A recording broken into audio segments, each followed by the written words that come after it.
Assalamualaikum warahmatullahi wabarakatuh. Perkenalkan, nama saya Pujiati Kazis, NIM 2681040 dari Program Studi Ekonomi Syariah Lokal 5B. Baiklah, di sini saya akan mempresentasikan hasil PPT saya, yaitu tentang Basnas.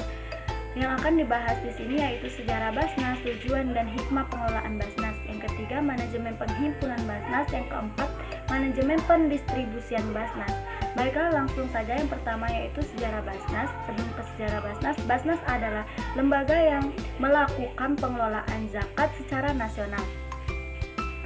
Zakat adalah bagian tertentu dari harta yang wajib dikeluarkan oleh setiap muslim apabila telah mencapai syarat yang ditetapkan sebagai salah satu rukun Islam, yaitu zakat ditunaikan untuk diberikan kepada golongan yang berhak menerimanya, atau 8 asnaf. Zakat dari segi bahasa berarti bersih, suci, subur, berkah, dan berkembang. Baiklah, langsung saja kita ke sejarah Basnas. Sejarah Basnas pada masa Nabi Muhammad SAW secara garis besar dapat dikatakan bahwa pada zaman Nabi SAW pengelolaan zakat bersifat terpusat dan ditangani secara terpusat. Namun demikian, pengelolaan zakat pada saat itu secara institusional dapat dianggap sederhana dan masih terbatas dengan sifatnya yang teralokasi dan sementara, di mana jumlah zakat yang didistribusikan akan tergantung pada jumlah zakat yang terkumpul pada daerah atau kawasan tertentu, dan uang zakat yang terkumpul langsung didistribusikan kepada para mustahik tanpa sisa. Yang kedua, zakat pada masa sahabat. Pada masa Abu Bakar As-Siddiq, Abu Bakar tidak punya kesempatan cukup luas untuk menatah pemerintah dengan baik karena munculnya masalah-masalah seperti adanya nabi palsu dan penolakan membayar zakat. Adanya saksi massal atas penolakan membayar zakat, yakni perang oleh negara dengan keras. Penolakan zakat pada masa Khalifah Abu Bakar As-Siddiq cukup terpusat dikelola oleh negara. Sistem penyalurannya pun tidak jauh berbeda dengan bagaimana cara Rasulullah menyalurkan zakat. Rasulullah menggunakan Baitul Mal untuk menampung, menghitung, serta mendistribusikan zakat kepada mustahik.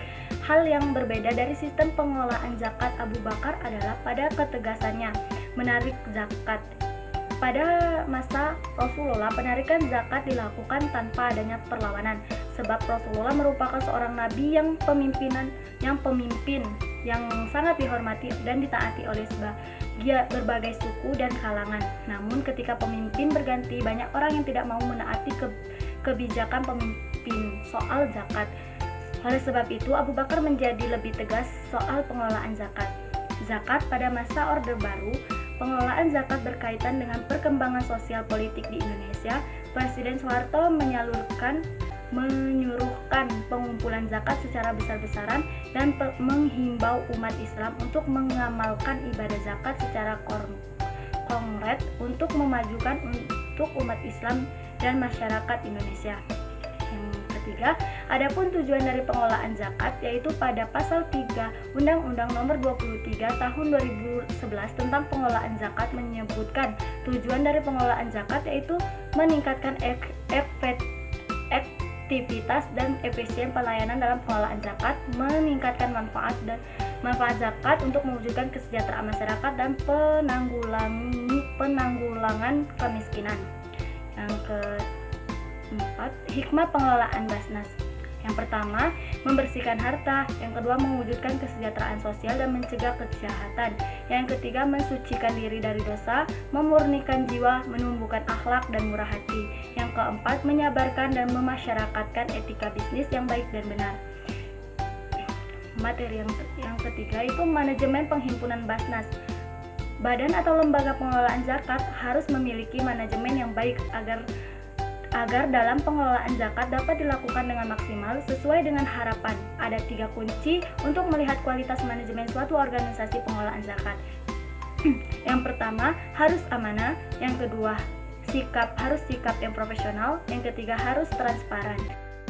Baiklah, materi terakhir yaitu manajemen pendistribusian Basnas.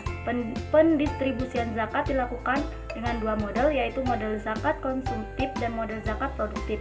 Zakat konsumtif diberikan bagi mustahik yang tidak bekerja. Bagi mustahik yang bekerja dan memiliki keahlian diberikan zakat produktif. Yang dimaksud dengan skala prioritas adalah dari 8 asnaf, yaitu fakir, miskin, amil, mu'alaf, Mus'haf, Riqab, Gorim, dan Fisabilillah, dan Ibnu Sabil.